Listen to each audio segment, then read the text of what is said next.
దేవుని ఎందుకు స్తుతించాలి? ఎప్పుడెప్పుడు స్తుతించాలి? ఎవరు స్తుతించాలి?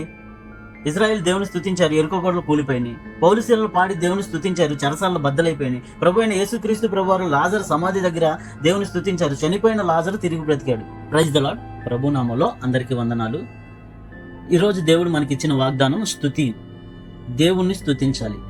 అయితే ఎందుకు స్తుతించాలి? ఎప్పుడెప్పుడు స్తుతించాలి? ఎవరు స్తుతించాలి?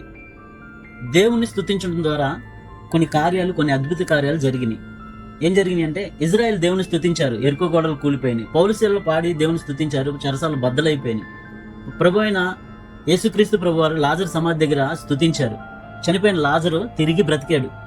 కాబట్టి మనకి అడ్డుగా ఉన్న గోడలో, అది ఏ గోడైనా కావచ్చు, ఆత్మీయ పరిస్థితి కావచ్చు, శరీర బాధలు కావచ్చు, రోగాలు కావచ్చు, అప్పులు కావచ్చు, నిందలు కావచ్చు, మనకు అడ్డుగా ఉన్న గోడలు, పెద్ద పెద్ద గోడలు, మనం కూల్చలేని గోడలు కూలిపోవాలంటే దేవుని స్తుతించాలి.